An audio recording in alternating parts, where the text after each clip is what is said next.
Half an hour later, we were loaded with candy. As Anne had accurately predicted, most of our classmates had already cycled through Honeydukes, allowing us to skip the queue.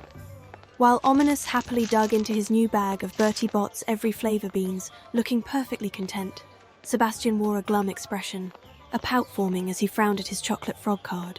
Not Gandalf the Grey again, that's my 6th one. He groaned, biting off the frog's head with the finesse of a duel, crunching the chocolate like it was a long-time rival. The other sallow twin spirits didn't seem much brighter. Anne's troubled expression persisted, half hidden behind her giant lollipop, her cheeks pale and her eyes distant.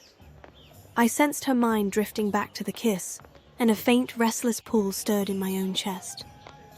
Unbothered by the tension around him, Ominous kept tossing jelly beans into his mouth, his gaze absent and unfocused. I couldn't tell if he was oblivious to the atmosphere or simply choosing to ignore it. Either way, it was time to break away. Anne and I were thinking of heading to Gladrags for some dress shopping, I announced, my tone light but pointed enough to catch their attention. We can meet right here in an hour? I pitched my voice just sharp enough to hint at our intent, without snapping the fragile thread holding the group together.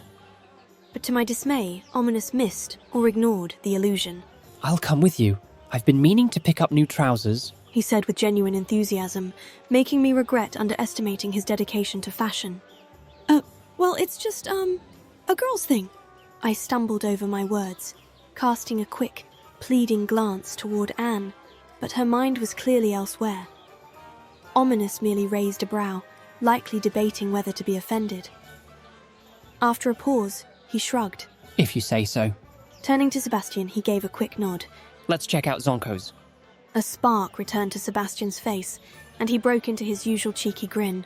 You're the best, Grandpa Gaunt, he declared, cramming the last bit of candy in his pocket. I blew out a breath as I watched them head for the joke shop, the red light from Ominous's wand bobbing and fading with each step. It's a girl's thing, Anne mocked, as soon as we were out of earshot. I should have given you a better excuse to ditch Ominous. He loves shopping for clothes. Yeah, I should have known, I muttered, a smile tugging at my lips.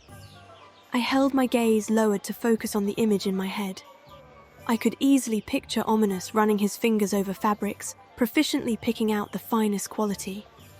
The thought warmed my cheeks. I'd never dare pick something for him at Gladrags, Anne went on. He doesn't trust anyone's opinion on clothes except Mr. Augustus Hill, the shop owner. I think he's worried someone will take advantage of him and dress him in a pink fluff coat or something. She laughed, and I hoped for a glimpse of the old Anne, but her face faltered, slipping back into shadow. So, what are we getting him instead? I asked, grateful for the lighter topic offering itself. Instead of replying, Anne pointed to a shop just beside Honeydukes, its squiggly sign adorned with a large teapot hanging from the wall. I thought we'd get him something from Steepley's, she said, guiding us a few steps toward the door, then cringing at the shrill bell announcing our arrival. It was a cramped, steamy little place where everything seemed to have been decorated with frills or bows.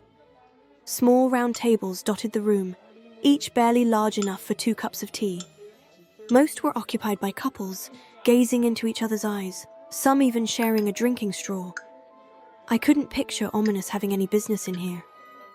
Anne caught my look and gave a small laugh.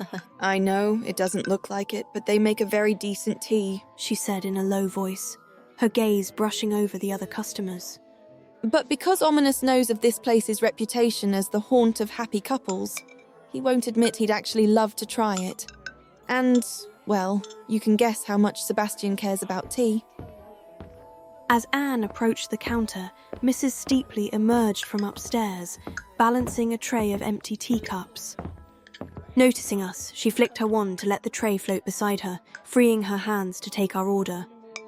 Behind her, jars of vibrant teas and coffees stacked nearly to the ceiling. We'd definitely come to the right place. What can I get for you, dears? She asked with a gleaming saleswoman's smile.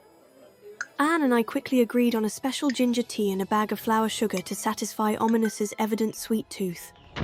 Perfect, Anne said, examining the gift as we stepped outside. Now it's officially the tackiest present in the universe. Too bad he won't get to appreciate just how ugly it is. And she was right.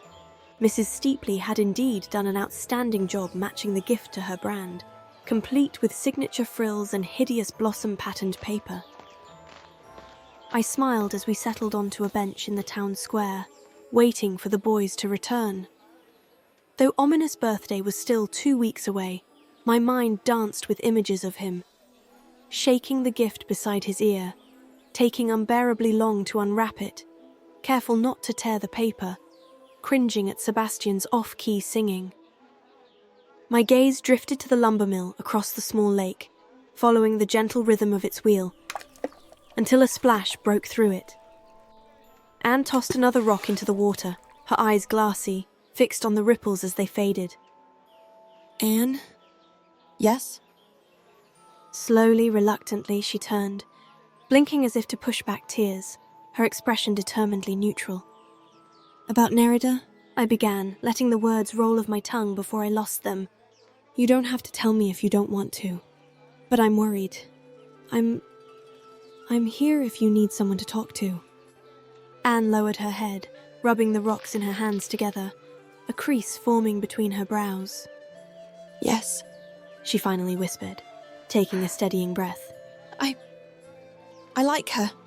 I've liked her for quite a while, and I'm pretty sure she knows it.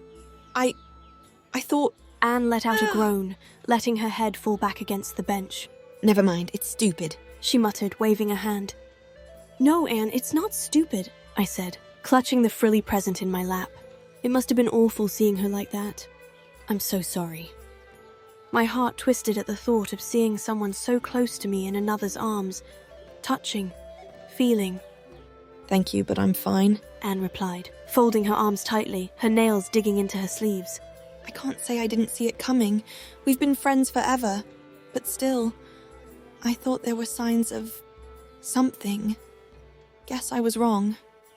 She paused, her gaze falling, then let out a soft, bitter chuckle. "I'm more concerned about your love triangle, actually," she added, glancing at me with dry amusement. My stomach flipped. "My what?" I blurted, swallowing hard as the hot chocolate decided to make a reappearance. Anne burst out laughing, her stern expression melting as she gave me a hearty pat on the back, far too forceful to be comforting. "You should see your face!" she chuckled. "Sorry, but seriously, what's going on between you and Ominous?" I glared at her, shoulders rising defensively, my hands still clinging to Ominous's present. "No wriggling out if it..." she pressed. "You look at him like he's a fallen angel walking on Earth. And clearly, my brother's getting frustrated. Spit it out already, or it'll eat him alive." My heart pounded up to my throat, my eyes darting in search for an excuse, anything to make her let it go. When I found nothing, my shoulders slumped. "Ominous and I are friends, I guess," I admitted. "And maybe I like him a bit more than that." The words fell from my lips like a stone in water, dissolving the tension of the past 6 weeks in a single ripple. I'd known it from the beginning, really, but it had taken all this time to finally make sense, taken this long to fall into place. "Oh, please," Anne replied, gentler now. "You've been smitten since day one, and honestly, I'm pretty sure he likes you too." Heat rushed back to my face, my head reacting with a forceful shake before my mouth could catch up. "No, absolutely not," I said, each word defiant. He called me." A sharp sting pulsed through me at the memory, harder than expected, still raw, still sitting heavy in my chest. I took a breath. That day, in the Undercroft, Ominous called me Sebastian's precious little crush. He was furious. I avoided Anne's gaze, still haunted by that cold version of him that had made me feel so wrong, so unwanted. Anne scoffed, nudging me with her shoulder. And this proves what, exactly?" she teased. "I mean, he wasn't wrong, was he? And besides, wasn't that ages ago?" An ungraceful groan broke from me, the realization striking like lightning, sharp and overwhelming. All this time, every path I'd taken had led back to Sebastian. He'd helped me through homesickness and doubt, easing every bad day with his smiles. And what had I done, instead of using up all of his energy? "Sebastian," I whispered. Anne shifted slightly toward me, knees angled to mine, a faint wistful smile on her lips. "Yeah, I thought you knew..." Sebastian likes you. A lot, she said. I'm sure he's known about your feelings and tries run with it. He's torn. He wants you to be happy, and ominous too. She fell silent, either to let me process or because the words had cost her something too. My chest ached. But, I murmured, voice shaking, This could ruin our friendship. I felt Anne's hand on my shoulder, her squeeze gentle and reassuring. It'll be okay, she said softly. If it helps, my brother has a strong ego. He'll get through it. I managed a smile, but truthfully, it barely helped. Instead, memories of Sebastian rushed in. His laugh, the way he liked to pull me into his arms, the scent of the cologne. I don't even know how to talk to him now, I said, my heart dropping again as I noticed Anne checking her watch. It was time. You'll figure it out. I'm here for you no matter what, okay? She said, standing.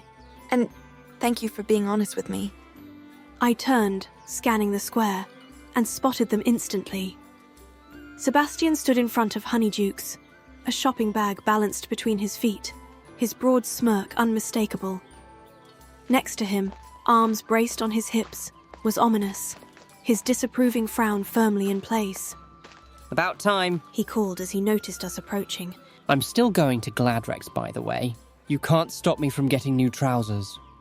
Watch as I make you wait.